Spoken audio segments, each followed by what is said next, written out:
ओम चतुर्धिक्षतत्मः सर्ग 104वां सर्ग।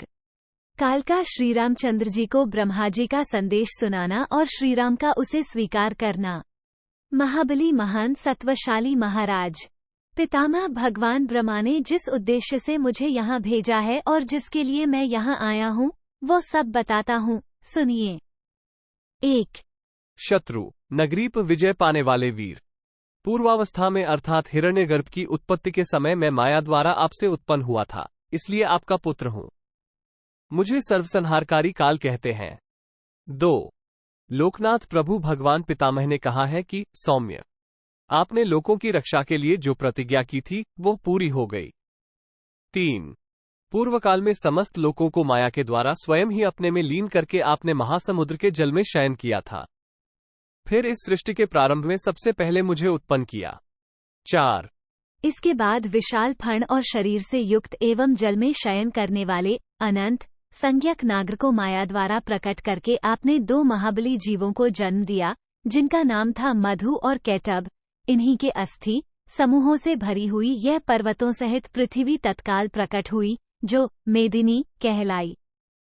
5, 6। आपकी नाभ से सूर्य तुल्य तेजस्वी दिव्य कमल प्रकट हुआ, जिसमें आपने मुझको भी उत्पन्न किया और प्रजा की सृष्टि रचने का सारा कार्यभार मुझ पर ही रख दिया। 7।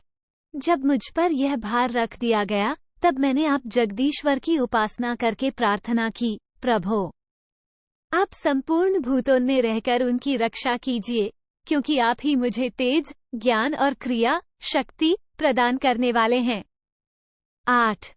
तब आप मेरा अनुरोध स्वीकार करके प्राणियों की रक्षा के लिए अपरिमेय सनातन पुरुष रूप से जगतपालक विष्णु के रूप में प्रकट हुए। 9। फिर आपने ही अदिति के गर्भ से परम पराक्रमी वामन रूप में अवतार लिया। तब से आप अपने भाई इंद्रादि देवताओं की शक्ति बढ़ाते और आवश्यकता पड़ने पर उनकी रक्षा के लिए उद्यत रहते हैं।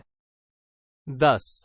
जगदीश्वर, जब रावण के द्वारा प्रजा का विनाश होने लगा, उस समय आपने उस निशाचर का वध करने की इच्छा से मनुष्य शरीर में अवतार लेने का निश्चय किया।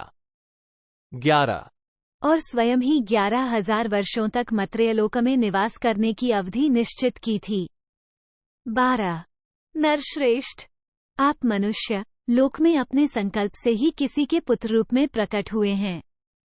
इस अवतार में आपने अपनी जितने समय तक की आयु निश्चित की थी वो पूरी हो गई, अतः अब आपके लिए ये हम लोगों के समीप आने का समय है। 13।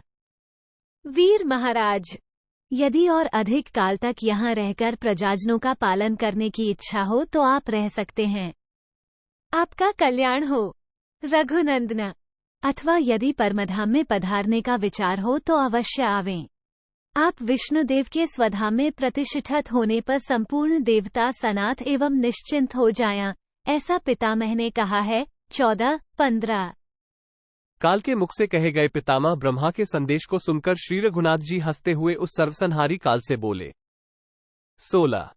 काल, देवाधिदेव ब्रह्मा जी का ये परम अद्भुत वचन सुनने को मिला, इसलिए तुम्हारे आने से मुझे बड़ी प्रसन्नता हुई है। 17। तीनों लोकों के प्रयोजन की सिद्धि के लिए ही मेरा यह अवतार हुआ था, वो उद्देश्य अब पूरा हो गया, इसलिए तुम्हारा कल्याण हो। अब मैं जहां से आया था वहीं चलूंगा। 18। काल, मैंने मन से तुम्हारा चिंतन किया था, उसी के अनुसार तुम यहाँ आए हो, अतः इस विषय को लेकर मेरे मन में कोई विचार नहीं है। सर्वसंहारकारी काल, मुझे सभी कार्यों में सदा देवताओं का वशवर्ती होकर ही रहना चाहिए, जैसा कि पितामह का कथन है। 19। इत्यार्षे श्रीमद् रामायणे वाल्मीकि आदिकाव्ये उत्तरकांडे चतुर्धिक्षतत्मः सर्ग 104। इस प्रकार श्री वाल्मीकि निर्मित आर्ष रामायण आदिकाव्य के उत्तरकांड में 104वां सर्ग पूरा हुआ। 104।